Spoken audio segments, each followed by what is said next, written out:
Hi കൂട്ടുകാരെ, പുതിയൊരു വീഡിയോയിലേക്ക് എല്ലാവർക്കും സ്വാഗതം. അങ്ങനെ കുഞ്ഞമ്മണി ചേച്ചി പറയാണ്, നമ്മുടെ സത്യൻ അത്ര മോശക്കാരനൊന്നുമല്ല, അവന് എത്രയാണ് സ്വർണ്ണാഭരണങ്ങൾ കിട്ടിയിരിക്കുന്നതെന്ന് അറിയേണ്ടിയിരിക്കുന്നു, അതുകൊണ്ട് നമുക്ക് അങ്ങോട്ടേക്ക് പോകാമെന്ന് പറയുമ്പോൾ ഭാനുമയും പ്രതിഭയും ഉണ്ട് കേട്ടോ.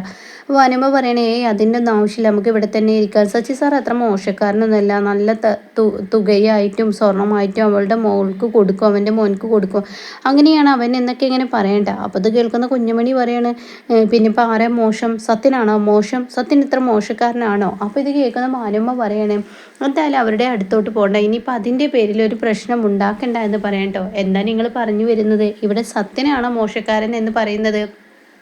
സത്യൻ ഒരു മോശക്കാരനുമല്ല, സത്യന് ഒരു നല്ലൊരു മനുഷ്യനും നല്ലൊരു യോഗ്യതയുമുള്ള ആളാണെന്ന് കൊണ്ടല്ലേ ഈ പറയുന്ന പണക്കാരനായ സച്ചി ഈ വിവാഹത്തിന് സമ്മതം മൂളിയത്.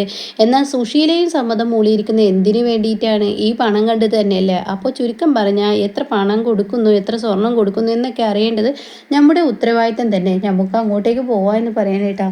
അപ്പോൾ ഇതേ സമയം ഭാനുമ പറയണേ, ഇതേ ഞാൻ പറഞ്ഞു വീണ്ടും ഒരു പ്രശ്നം ഉണ്ടാക്കണം, നിങ്ങൾ എന്താ ഈ പറയുന്നത്, വീണ്ടും ഒരു പ്രശ്നം ഉണ്ടാക്കണ്ടെന്ന്. സത്യനും നമ്മളും അത്ര മോശക്കാരനൊന്നുമല്ല, അവരങ്ങനെ കുറച്ച് കാണുമ്പോൾ അവർ പാടില്ലല്ലോ, വരുമ്പോൾ തന്നെ അവരുടെ സ്വഭാവം അങ്ങനെയായിരുന്നു. അങ്ങനെയാണെങ്കിൽ ഇപ്പോൾ ഈ പ്രതിഭയെ അങ്ങ് കല്യാണം കഴിച്ചാൽ പോരെ എന്ന് പറയുന്നത് സുധൻ കേട്ട് വരുന്നുണ്ട്. അപ്പോൾ സുധൻ പറയണേ, എന്തിനാണ് എൻ്റെ ചേച്ചി എൻ്റെ പ്രതിഭയെ ഇനി ഇതിലോട്ട് വലിച്ചഴക്കുന്നത്, അവൾക്കത് കേൾക്കുമ്പോൾ വലിയ സങ്കടമാണ്, അവളെ വിഷമിപ്പിക്കുന്ന കാര്യം എന്തിനങ്ങനെ പറയുന്നതെന്ന് പറയുമ്പോൾ, പിന്നെ ഞാൻ പറയുന്നത് സത്യം ഉണ്ടല്ലോ, സത്യം അത്യാവശ്യം പവറുള്ളത് കൊണ്ട് തന്നെയാണല്ലോ ഈ പറയുന്ന സച്ചി ഈ വിവാഹം ത്തിന് മുതിർന്നത്. പിന്നെ ഇപ്പോൾ അവർക്ക് വേണ്ടെന്നുള്ള മുറുമുറുപ്പ് വരാൻ എന്താ കാരണമെന്ന് പറയുന്നേട്ടാ. അപ്പോൾ ഇത് കേൾക്കുന്ന സച്ചിയെ കുറിച്ചിട്ടും അതുപോലെ സുശീലയെ കുറിച്ചിട്ടും നല്ലൊരു അവസരമാണല്ലോ ഇവിടെ പ്രതിഭയുടെ അച്ഛന് കിട്ടിയിരിക്കുന്നത്. അങ്ങനെ പ്രതിഭയുടെ അച്ഛൻ പറയണേ, ദേ അല്ലെങ്കിൽ അവരവിടെ ഇരുന്ന് ഓരോന്ന് പറയുന്നുണ്ട്, ഇപ്പോൾ സുശീലയ്ക്ക് ഈ സച്ചിയുടെ അമ്മാവൻ കണക്കിന് കൊടുത്തിട്ടുണ്ട്. അത് പറഞ്ഞപ്പോൾ സുശീല തന്നെ കുനിച്ച് നിൽക്കുകയാണ് ചെയ്തത്. അത് കേട്ട ഉടൻ തന്നെ, ആഹാ സുശീല അവർ പറഞ്ഞോ, എന്നാൽ അത് ചോദ്യം ചെയ്ത് തന്നെ കാര്യം, അതങ്ങനെ വിടാൻ പറ്റില്ല, ഞാൻ പോയി ചോദ്യം ചെയ്യട്ടെ എന്ന് പറഞ്ഞ ഉടനെ, അതൊന്നും വേണ്ട, അതൊന്നും ചോദ്യം ചെയ്യാൻ നിൽക്കണ്ടെന്ന് ഭാനുമ പറയാം. നിങ്ങളാണോ തള്ളയത് പറയേണ്ടത്, ഞാൻ പോയി ചോദ്യം ചെയ്യട്ടെ എന്ന് പറയട്ടെ. അത് കേൾക്കുന്ന ഭാനുമ പറയണേ, അല്ലെങ്കിൽ തന്നെ ഇപ്പോൾ ഒരു പ്രശ്നം കഴിഞ്ഞതേ ഉള്ളൂ, ഇനി ഒരു പ്രശ്നം ഉണ്ടാകില്ല, അങ്ങനെ ഞാൻ വിടില്ല എന്ന് പറയുമ്പോൾ, വല്ലാത്തൊരു കഷ്ടം എന്നിങ്ങനെ സുധൻ പറയണേ, എനിക്ക് പറയേണ്ടിയിരുന്നില്ല എന്ന ഭാവത്തിൽ അഭിനയിക്കുകയാണ് കേട്ടോ. ഇതേ സമയം ഈശ്വരൻ, ഇനി ഇവർ എന്ത് പ്രശ്നമാണോ ചെന്നുണ്ടാക്കുക, ഞാൻ പിറകെ പോട്ടെ എന്ന് പറഞ്ഞിട്ട് വാ മോളെ എന്ന് പറഞ്ഞ് പ്രതിഭയും വിളിച്ചു പോകുന്നുണ്ട്. അങ്ങനെ സുധൻ മനസ്സുകൊണ്ട് പറയണ, ഈ സുധൻ കളിച്ചിരിക്കുന്നത് നിങ്ങളറിയാത്ത തീപ്പൊരിയാണ് ഇട്ടിരിക്കുന്നത്, അവിടെ എവിടെയും ചെറിയൊരു തീപ്പൊരി ഇട്ട് കൊടുക്കും, എവിടെയാണ് ആളിക്കത്തൽ വരിക എന്ന് പറയാൻ പറ്റില്ല എന്ന് സുധൻ മനസ്സുകൊണ്ട് പറയുന്നു കേട്ടോ. പിന്നീട് രാമനാഥനെയും അനിതയെയാണ് കാണിക്കുന്നത്. ഇവർ രണ്ടുപേരും കൂടിയിട്ട് പണയക്കടയിലോട്ട് പോവാണ് കേട്ടോ. പണയം വെക്കാൻ ആ ഒരു ഷോപ്പിലോട്ട് ചെല്ലാണ്. അപ്പോൾ ഈ സമയം രാമനാഥനോ കയറി എന്നൊക്കെ പറയാണ്, അല്ല എനിക്കെന്നെ ഈ മകൾക്ക് കുറച്ച് സ്വർണം പണയം വെച്ച് ഒരു 50,000 രൂപ വേണമായിരുന്നു. അത് കേട്ടോടെ തന്നെ, അല്ല നിങ്ങളുടെ മകള് ഇന്നലെയാണല്ലോ ഇവിടെ നിന്നും പണയം വെച്ച് സ്വർണം എടുത്തു കൊണ്ടുപോയത്. അത് കേൾക്കുന്ന അനിതയും രാമനാഥനും ഒന്ന് നീട്ടുന്നുണ്ട് കേട്ടോ. എന്നിട്ട് പറയാണ്, എന്നാൽ അത് വേണ്ടായിരുന്നില്ല, 2 പരീക്ഷയുടെ ആവശ്യം ഇന്നലെ എടുത്തു കൊണ്ടുപോയി, ഇന്നിപ്പോൾ ഒരു സ്വർണം പണയം വെക്കലെന്നൊക്കെ പറയുന്ന അതിൻ്റേതായ റൂളും കാര്യങ്ങളൊക്കെ ഒഴിവാക്കായിരുന്നല്ലോ എന്നൊക്കെ ഇങ്ങനെ പറയുമ്പോൾ, ഇത് ഇവളുടെ സ്വർണം, അത് അവളുടെ സ്വർണം, അതുകൊണ്ട് ഇത് രണ്ടും രണ്ടായി തന്നെ ഇരിക്കുക നല്ലത്, കാരണം ഇന്ന് ബന്ധങ്ങൾക്കൊക്കെ അങ്ങനെ വിലയാണുള്ളത് എന്ന് പറയുമ്പോൾ, അത് നിങ്ങൾ പറഞ്ഞത് ശരിയാണ് എന്ന് രാമനാഥനോട് പറയാൻ കേട്ടോ. എന്നാൽ അവിടെ ഇരിക്കും, നിങ്ങളുടെ ആധാർ കാർഡ് കാട്ട് എന്നൊക്കെ പറഞ്ഞിട്ട് അയാൾ വേണ്ട കാര്യങ്ങളൊക്കെ നീക്കുമ്പോൾ, ഇവിടെ സ്വകാര്യമായി രാമനാഥൻ ചോദിക്കുകയാണ്, അനിതേ നിനക്ക് എന്താ തോന്നിയത്, അവൾ ബൈക്ക് എടുക്കാൻ പണയം സ്വർണം വെച്ചിരിക്കുക എന്ന് പറയുന്നത് അവൾ ആരോടും പറയാതെ ഇന്നലെ എടുത്തിരിക്കുന്നു, അപ്പോൾ അതിൽ നിന്ന് എന്താ മനസ്സിലാക്കേണ്ടത് എന്ന് പറയുമ്പോൾ അനിത പറയുകയാണെങ്കിൽ, തീർച്ചയായും അച്ഛൻ്റെ മനസ്സിൽ മുള പൊട്ടി അതേ സംശയം തന്നെ എനിക്കും തോന്നുന്നത്, കാരണം ആ പണയ സ്വർണം എടുത്തിരിക്കുന്നതിനുള്ള കാരണം അവിടെ ശബരിയുടെ പൈസ എടുത്തിരിക്കുന്നു, അവരുടെ കയ്യിൽ പൈസ ഉണ്ടെന്ന അർത്ഥം. അപ്പോൾ അത് കേട്ട ഉടൻ തന്നെ രാമനാഥൻ പറയാം, ഇതങ്ങനെ വിടില്ല, ചോദ്യം ചെയ്തേ പറ്റുള്ളൂ. അപ്പോൾ അനിത പറയണേ, അതെങ്ങനെ വെച്ചാൽ ചോദ്യം ചെയ്യാൻ പറ്റുക, അതൊരിക്കലും ചോദ്യം ചെയ്യാൻ പറ്റില്ല, നമ്മൾ കാണാത്തതും കേൾക്കാത്തതുമായ കാര്യങ്ങൾ നമ്മൾ എങ്ങനെ അവരെ ചോദ്യം ചെയ്യും, എന്നാൽ ഇത് ഞാൻ അങ്ങനെ വെറുതെ വിടില്ല, ഞാൻ ഇതെന്തായാലും ചോദ്യം ചെയ്യും എന്ന് രാമനാഥൻ പറഞ്ഞിട്ട് എണീക്കണം കേട്ടോ. അപ്പോൾ ഈ സമയം ബാക്കിയുള്ള ഡീറ്റെയിൽസും പൈസയൊക്കെ അവർക്ക് കൊടുക്കുകയാണ്. പിന്നീടാണെങ്കിൽ ഇങ്ങനെ മാഷിനെയാണ് കാണിക്കുന്നത്. മാഷും കുടുംബവും കൂടിയിട്ട് ഈ കല്യാണ മണ്ഡപത്തിലോട്ട് വരികയാണ്. അപ്പോൾ എല്ലാവരും അവരുടെ പെട്ടി ഇറക്കി വെക്കുകയാണ്. അപ്പോഴാണ് സുശീലയും കുഞ്ഞമ്മയും കൂടി ഒരു സൈഡിലൂടെ വരുന്നത്. അപ്പോൾ സുശീല, അനന്ത മാഷും മക്കളും വന്നിരിക്കുന്നു, പെട്ടിയും കിടക്കയും കുറ്റി അടിച്ചിട്ട് അങ്ങോട്ടേക്ക് വന്നിരിക്കുന്നു, ഇവരെ ഒന്ന് ക്ഷണിക്കാൻ വേണ്ടി കാത്തിരിക്കുകയായിരുന്നു എന്ന് പറഞ്ഞ ഉടനെ തന്നെ അവിടെ കുഞ്ഞമ്മ പറയണേ, നീ എന്തിനാണ് വെറുതെ ഇങ്ങനെയൊക്കെ പറയുന്നത്, അവരിനി ഇങ്ങോട്ടേക്ക് ക്ഷണിച്ചിട്ടല്ലേ അവർ വന്നത്, അല്ലാതെ വെറുതെ വലിഞ്ഞു കയറി വന്നതെന്നല്ലല്ലോ എന്ന് പറയുമ്പോൾ അവരെ ക്ഷണിച്ചിട്ടെന്നോ, അവരെ ക്ഷണിച്ചതൊക്കെ ശരിയാണ്, അതെൻ്റെ ഗതികേട് കൊണ്ട് ക്ഷണിച്ചതാണ് എന്നിങ്ങനെ പറയുമ്പോൾ മാഷും മക്കളും മുന്നോട്ട് നീങ്ങുമ്പോൾ സച്ചി വേഗം വരാനായിട്ട് ഇത് ആരാ വരുന്നത്, ഞങ്ങളുടെ ചീഫ് ഗസ്റ്റാണ് ഈ വരുന്നത് എന്നൊക്കെ പറഞ്ഞിട്ട് ദാസും ഗോകുലും കൂടി സ്വീകരിക്കുകയാണ് കേട്ടോ. അപ്പോൾ അത് കാണുമ്പോൾ ഒട്ടും സുശീലക്ക് ഇഷ്ടപ്പെടുന്നില്ല. സച്ചി അവരെ ഇപ്പോൾ കൈകാര്യം ചെയ്യുന്നതിന് മുന്നേ ഞാൻ അവരെ പിടിച്ചു കൊണ്ടുപോകുമെന്ന് പറയണേ.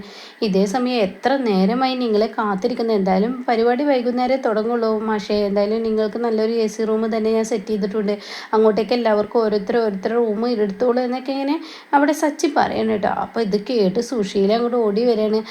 മാഷ് എത്തിയോ, മാഷ് എപ്പോഴാണ് എത്തിയത് എന്നൊക്കെ ചോദിക്കും. സുശീല ഇപ്പോൾ എത്തിയതേ ഉള്ളൂ, എന്നാൽ മാഷ് വായോ, ഞാൻ പെട്ടെന്ന് റൂമൊക്കെ കാണിച്ചു തരാം, മാഷിന് കുടുംബത്തിന് താമസിക്കാൻ പറ്റിയ നല്ല വലിയൊരു ഹോള് തന്നെയുണ്ട്. അത് കേൾക്കുന്ന ഗോകുൽ പറയാം, അതെങ്ങനെയുണ്ടാവും അവിടെ ഹോള്, ഞങ്ങളല്ലേ ഈ മണ്ഡപം ബുക്ക് ചെയ്ത്, അപ്പം ഞങ്ങൾക്ക് നന്നായിട്ട് അറിയുന്നതല്ലേ, അവിടെ ഹോളൊന്നുമില്ല എന്ന് പറയാം കേട്ടോ.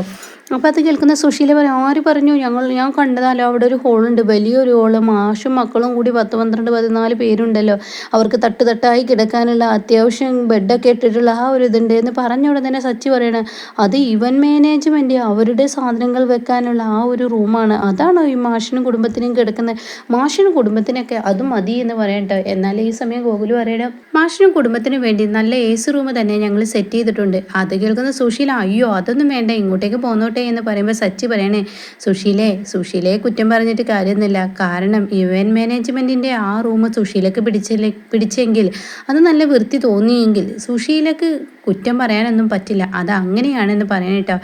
എന്നാൽ ഈ സമയം ഇത് കേൾക്കുന്ന സുശീലയ്ക്ക് എന്താ മറുപടി പറയേണ്ടതെന്ന് അറിയാതെ അവിടെ ഒന്ന് പകച്ചു നിന്ന് പോവാണ്. എന്തായാലും മാഷ് നല്ല AC റൂം ഉണ്ട്, ഇവിടെ വാ എന്ന് പറയണേ. എന്നാൽ ഈ സമയം അമ്പിളിയോട് കൊടുക്കാൻ കുഞ്ഞമ്മ വരുന്നുണ്ട്. മാഷേ, നിങ്ങൾ ഇത്ര അടുത്ത ബന്ധുവായിട്ട് ഈ സമയത്താണോ കല്യാണത്തിന് വരുന്നത്, നിങ്ങൾ തലേ ദിവസം എത്തേണ്ടതായിരുന്നല്ലോ. അപ്പോഴേക്കും സുശീല പറയണം, മാഷ് ഞാൻ ഇന്നലെ രാത്രി വരുമെന്ന് പ്രതീക്ഷിച്ചതാണ്, മാഷ് വന്നത് ഈ സമയത്താണോ എന്ന് ചോദിച്ചോടും തന്നെ അവിടെ അമ്പിളി പറയണേ, അങ്ങനെ സുശീലാൻ്റിക്ക് ഞങ്ങൾ വരണമെന്ന് ആഗ്രഹം ഉണ്ടെങ്കിൽ സുശീലാൻ്റി ആ ഒരു ക്ഷണം പറയണ്ടേ. അപ്പോൾ അത് കേൾക്കുന്ന സുശീലക്ക് മറുപടി പറയാൻ കിട്ടുന്നില്ല കേട്ടോ. ഇതേ സമയം കുഞ്ഞമണി ഇടപെടുകയാണ്. കുഞ്ഞമണി പറയണേ, അത് അടുത്ത ബന്ധുക്കളെന്ന് ആരും ക്ഷണിക്കില്ല, അവരെ കണ്ടറിഞ്ഞ് വരികയാണ് വേണ്ടത്. ആണോ, അങ്ങനെയാണോ, ഞങ്ങൾക്കറിയില്ലായിരുന്നു കേട്ടോ അങ്ങനെയെന്ന്, എന്താ നീ എന്നെ കളിയാക്കിയതാണോ, എന്നിട്ട് നിങ്ങൾ വന്നത് എന്നാ എന്നിങ്ങനെ അമ്പിളി ചോദിച്ച ഉടൻ തന്നെ, അതെ എനിക്ക് വരാൻ പറ്റില്ല, അത് ശരി തന്നെയാണ്. അപ്പോൾ ഉടൻ തന്നെ അമ്പിളി പറയണം, നിങ്ങൾക്ക് വരാൻ പറ്റില്ലെങ്കിൽ ഞങ്ങൾ ഈ പറയുന്ന നിങ്ങളെക്കാൾ അടുത്ത ബന്ധുവാണ് എന്ന് പറയുന്നു കേട്ടോ. അപ്പോൾ തന്നെ കുഞ്ഞമണി പറയണം, എനിക്ക് ചിട്ടിക്കാശൊക്കെ എവിടെ ഉള്ളത്, 4-5 പേരുടെ ചിട്ടിയൊക്കെ പിരിക്കുന്നത് കൊണ്ടാണ് ഞാൻ സുശീലയുമായി എടുക്കാത്തത്, പക്ഷെ നിങ്ങൾക്ക് വന്നൂടെ എന്ന് പറയുമ്പോൾ, തല ഞങ്ങളുടെ കാര്യം ഞങ്ങൾ തീരുമാനിച്ചു, നിങ്ങളുടെ കാര്യം നിങ്ങൾ തീരുമാനിച്ചോളൂ, തല വെറുതെ ഉടക്കാൻ വന്നാൽ ഞാൻ കേട്ട് നിൽക്കില്ല എന്ന് പറഞ്ഞാൽ അവർ അവിടെ ഒരു വഴക്കാകുമ്പോൾ സച്ചി മതി പോവാമെന്ന് പറഞ്ഞിട്ട് കൊണ്ടുപോവാണ് കേട്ടോ. അങ്ങനെ മൊത്തത്തിലൊരു പോരുവിളിയാണ് കാണുന്നത്. എന്തായാലും സത്യൻ്റെ കല്യാണം മുടങ്ങും.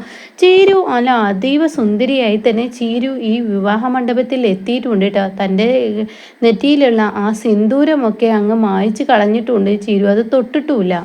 അങ്ങനെ മാഷും ഈ പറയുന്ന സച്ചി എല്ലാവരും കൂടിയിട്ട് അങ്ങോട്ടേക്ക് പോവാണ് കേട്ടോ. ഇതേ സമയം സുശീല, നീ വലിയൊരു തോൽവി തന്നെയാണല്ലോ ആ മാഷ് അവരുടെ കൂടെ പോയതെന്ന് പറയുമ്പോൾ, എന്തായാലും തോൽവിയൊന്നും ഉണ്ടാവില്ല, സത്യനെ കല്യാണം അങ്ങ് കഴിഞ്ഞോട്ടെ, പിന്നെ ആവാം കളി എന്ന് പറയുന്നു കേട്ടോ. പിന്നീട് മാഷ് റൂമിലേക്ക് ചെന്ന് റെസ്റ്റ് എടുക്കുന്ന സമയത്ത് രഘുവും ശബരി അങ്ങോട്ടേക്ക് വരികയാണ്. എന്നാലും എൻ്റെ അമ്മാവ, അവരുടെ ആ അഹങ്കാരം അതറിഞ്ഞപ്പോൾ എനിക്കിവിടെ നിൽക്കാൻ തോന്നുന്നില്ല, ഞാൻ ഈ കല്യാണത്തിന് വരില്ലെന്ന് കരുതിയതാണ്, പിന്നെ സത്യനെ ആലോചിച്ച് മാത്രമാണ് വന്നത്. അത് കേൾക്കുന്ന മാഷ് പറയാണ്, സുശീലയെ എല്ലാവർക്കും അറിയുന്നതല്ലേ, അവളുടെ സ്വഭാവം എന്നാണോ കാണിക്കും, അതുകൊണ്ട് തന്നെ നമ്മളത് വകവെക്കാൻ ഞാൻ മതിയെന്ന് പറയട്ടോ. ഇതേസമയം ശബരി പറയേ, എനിക്ക് ഒട്ടും ഇഷ്ടമുണ്ടായിരുന്നില്ല വിവാഹത്തിന് വരാനും, ഞാൻ ഈ പറയുന്ന സത്യനെ വിചാരിച്ച് മാത്രം വന്നതാണെന്ന് പറയട്ടോ. ഇതേസമയം രഘു ആണെങ്കിലോ, ശബരി നിനക്കൊരു റൂമേ ഞാൻ ഗോകുലിനോട് എങ്ങനെയെങ്കിലും പറയാം, കാരണം ദയയുടെ സ്വഭാവം അതൊന്നും പറയാൻ പറ്റില്ല, എപ്പോഴാണ് അവൾ എടുത്തു ചാടുക എന്ന് പറയാൻ കഴിയില്ല, ഇവിടെ ഒരു വിവാഹം നടക്കുന്നതാണ്, അതുകൊണ്ട് തന്നെ നമ്മളായിട്ടൊരു സീനുണ്ടാക്കരുത്, ഞാൻ ഗോകുലിനോട് പറഞ്ഞിട്ടുണ്ട് എന്ന് പറയുമ്പോൾ അവിടെ ഉടൻ തന്നെ ശബരി പറയണേ, ഇതൊരു കല്യാണ വീടാണ്, ഞങ്ങൾ രണ്ടാളും കൂടി ഹണിമൂൺ ആഘോഷിക്കാനൊന്നല്ല ഇങ്ങോട്ടേക്ക് വന്നിരിക്കുന്നത്, അപ്പോൾ അതുകൊണ്ട് അതൊന്നും വേണ്ട എന്ന് പറയുമ്പോൾ മാഷ് പറയണേ, രഘു അതൊന്നും ചെയ്യേണ്ട, ഇവിടെ എന്തായാലും ശബരി നമ്മുടെ കൂടെ നിൽക്കട്ടെ, അവിടെ അമ്പിളിയുടെ കൂടെ മറ്റുള്ളവരും നിൽക്കട്ടെ, ദയ അവിടെ നിന്നോളൂ, അതൊന്നും ഇത്ര വിഷയമാക്കണ്ട, ദയ എന്തായാലും ഇവിടെ നിന്ന് പോകുമ്പോൾ തന്നെ ദയക്ക് നല്ലൊരു ചേഞ്ച് ഉണ്ടാവും എന്നൊക്കെ ഇങ്ങനെ മാഷ് പറയണം കേട്ടോ. പിന്നീടാണെങ്കിൽ അത് പറഞ്ഞു നിൽക്കുമ്പോഴാണ് ശബരിക്ക് ദയുടെ കോള് വരുന്നത്. എങ്ങനെ ശബരിയേട്ട എവിടെയാണ്? അത് ഞാനിവിടെ അച്ഛൻ്റെ റൂമിലുണ്ട്. അതെ, നമുക്ക് 2 പേർക്കുള്ള ഒരു റൂം ഞാൻ സാവിത്രിയോട് പറഞ്ഞിട്ടുണ്ട്. അയ്യോ ദയ, എന്താ നീ പറയുന്നത്? നമ്മളിപ്പോൾ കല്യാണം കഴിഞ്ഞ് വന്ന പുതുകൂടിയൊന്നുമല്ലല്ലോ നീ ഇങ്ങനെ ആവശ്യപ്പെടാൻ. അതെ, എനിക്ക് എൻ്റെ പ്രൈവസിയാണ്, ഞാൻ എപ്പോഴും പ്രൈവസി ഇഷ്ടപ്പെടുന്ന ഒരാളാണെന്ന് ശബരിയേട്ടനെ അറിയാലോ. അതുകൊണ്ട് ഞാനും എൻ്റെ കുഞ്ഞും അതാണ് ആഗ്രഹിക്കുന്നത്. അതുകൊണ്ട് ഞാൻ അവരോട് പറഞ്ഞു. ഇനിയിപ്പോൾ എന്താ പ്രശ്നം? അതിലെന്താ ശബരിയേട്ടന് വല്ല പ്രശ്നമുണ്ടോ എന്നൊക്കെ ചോദിച്ചാൽ അടുത്ത തല്ലിനോട് ഒരുങ്ങുമ്പോൾ അവിടെ ശബരി പറയുന്നത്, ഏയ് എനിക്കൊരു പ്രശ്നമില്ല, നീ റൂം കിട്ടിയാൽ വിളിച്ചാൽ മതി, ഞാൻ അങ്ങോട്ടേക്ക് വന്നോളാം എന്ന് പറയാം കേട്ടോ. ഈ സമയം ദയോട്, എന്താ ചീരു നീ ഈ കാണിക്കുന്നത്? നിൻ്റെ ചേച്ചിമാരുടെ കൂടെ അല്ലേ നീ നിൽക്കുന്നത്? ശബരിയെ ഈ സമയം നീ കെട്ടിയിട്ടതുപോലെ ഇങ്ങനെ പെരുമാറുന്നത് ശരിയല്ല. ഞാൻ കെട്ടിയിട്ടിരുന്നെങ്കിൽ ശബരിയേട്ടൻ ഇപ്പോൾ ഇങ്ങനെ എൻ്റെ അച്ഛൻ്റെ റൂമിലോട്ട് രഘുവേട്ടൻ്റെ പിന്നാലെ നടക്കാൻ കഴിയുന്നത് എന്ന് പറയുന്നു കേട്ടോ. ഇത് കേൾക്കുന്ന അമ്പിളി പറയണേ, എടി അങ്ങനെയല്ല ഉദ്ദേശിച്ചത്, ശബരിയെ നീ ഇങ്ങനെ വല്ലാതെ ഇട്ട് ബുദ്ധിമുട്ടിക്കല്ലേ. ആ മനുഷ്യനും ഒരു വിവാഹ വീട്ടിൽ വന്നു കഴിഞ്ഞാൽ അതിൻ്റെതായ ഒരു സ്വാതന്ത്ര്യത്തിൽ നടക്കണമെന്ന് ആഗ്രഹമുണ്ടായില്ലേ, എത്രയോ ഉദ്ദേശിച്ചുള്ളൂ. അതെ, അങ്ങനെ സ്വാതന്ത്ര്യത്തിൽ വിട്ടുകൊടുത്താൽ ശരിയാവില്ല. വിട്ടുകൊടുത്താലേ അയാളുടെ വീട്ടിലോട്ട് പോകും. എനിക്കെപ്പോഴും എൻ്റെ കൂടെ വേണം, അതാണ് ഞാൻ ചെയ്യുന്നത് എന്നിങ്ങനെ പറയുമ്പോൾ ഉടൻ തന്നെ മഞ്ചാടി പറയണേ, എന്തായാലും ആ വിഷയം വിട്ടേക്ക്, നമുക്ക് എന്തായാലും ഇപ്പോൾ പുറത്തോട്ട് പോകാൻ അവിടേക്ക് കായലാണ്, ദയച്ച് പായോ എന്നൊക്കെ പറഞ്ഞിട്ട് അവരവിടെ നിന്ന് പോകണം കേട്ടോ. ഇതേ സമയം സുശീല ഇടപെടുന്നതിനെ ചാടിയും കൊണ്ട് സുശീല വരികയാണ്.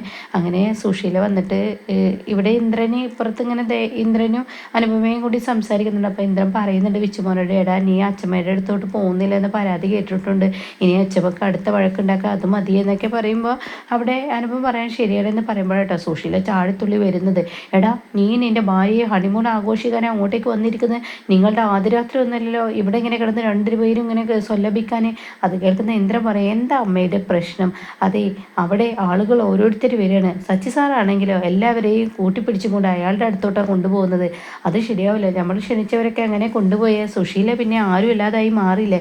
അപ്പോൾ അത് കേൾക്കുന്ന ഇന്ദ്രൻ പറയും, എന്താ ഈ അമ്മ പറയുന്നത്? വിവാഹം എന്ന് പറയുന്നത് നമ്മുടെ വിവാഹമല്ലേ?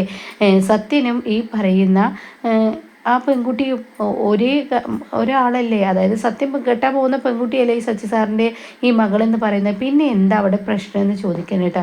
അതൊക്കെ നിനക്ക് പറയാം, അതെ ഞാൻ എന്തെങ്കിലും പറഞ്ഞാൽ കൂടി പോകുള്ളൂ, അതുകൊണ്ട് വരുന്നവരെയൊക്കെ നീ സ്വീകരിച്ചോ എന്നിങ്ങനെ പറഞ്ഞിട്ട് സുശീല അങ്ങ് പോവാണ് കേട്ടോ. ഇതേ സമയം സുശീല പോകുന്ന വഴി അനുപമയെ ഇങ്ങനെ നോക്കുന്നുണ്ട്. അനുപമയെ കുത്തി കൊണ്ടുള്ള വാക്കും പറയുന്നുണ്ട് കേട്ടോ. അപ്പോൾ അനുപമ പറയണേ, എൻ്റെ അമ്മ എന്താ ഇങ്ങനെ, അതിന് മാത്രം ഒന്നും പ്രശ്നം ഉണ്ടാക്കേണ്ട ആവശ്യമില്ലല്ലോ.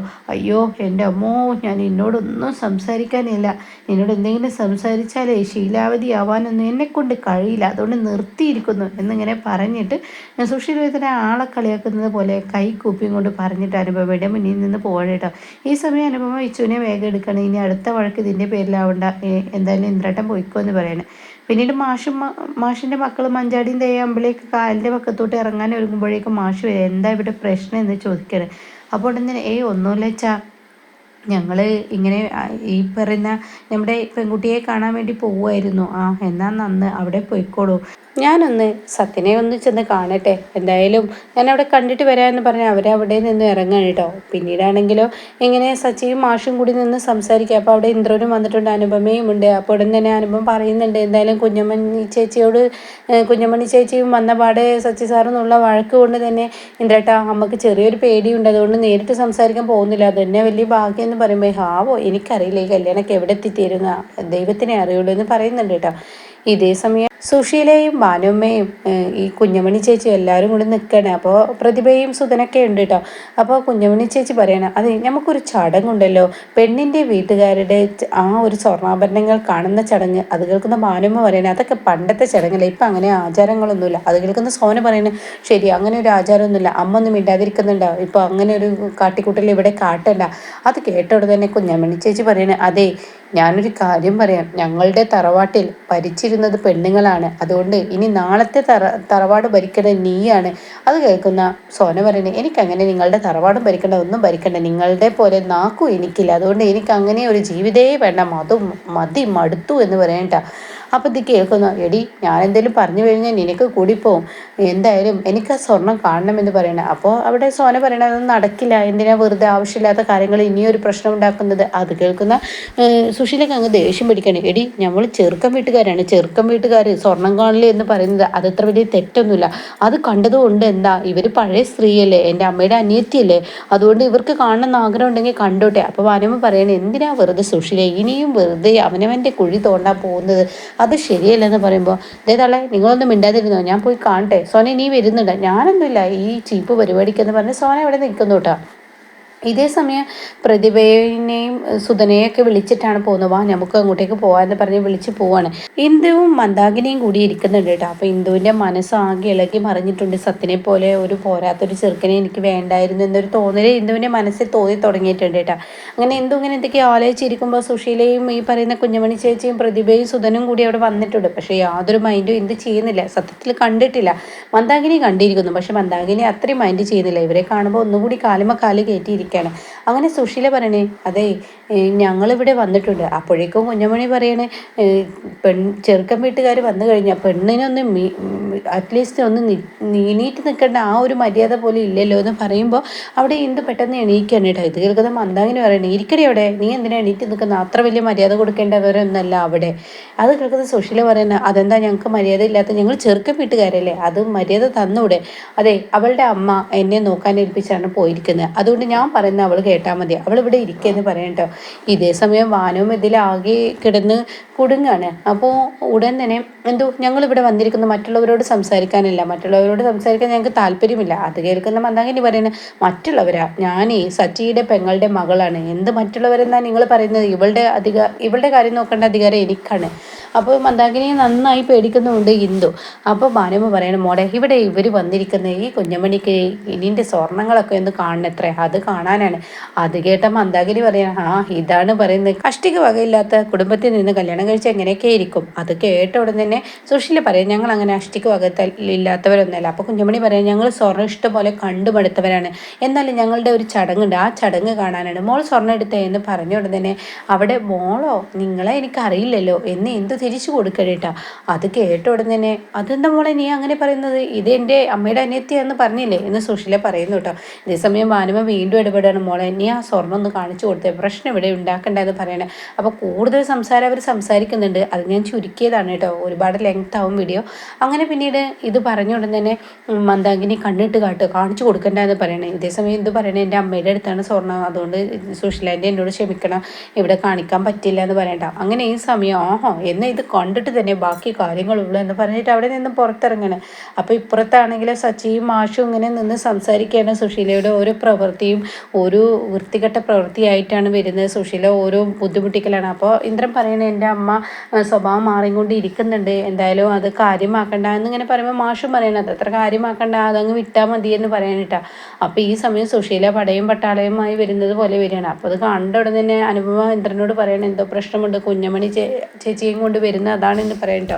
അങ്ങനെ സച്ചി സാറേ ഞാനൊരു കാര്യം ചോദിക്കട്ടെ, എൻ്റെ അമ്മയുടെ അനിയത്തിയാണ് ഇവർക്ക് സ്വർണം കാണാം, ഇവരൊരു പഴയ സ്ത്രീയല്ല, അതുകൊണ്ട് ആ പഴയ ചടങ്ങ് തന്നെ ഇവരിവിടെ ആവർത്തിച്ചിരിക്കുന്നു, ഇവർക്ക് എന്തെങ്കിലും സ്വർണം കാണുമെന്ന് പറഞ്ഞത് ഇത്ര വലിയ തെറ്റാണോ? അതിന് സുശീല, ആരാ ഇത് തെറ്റ് പറഞ്ഞിരിക്കുന്നത്?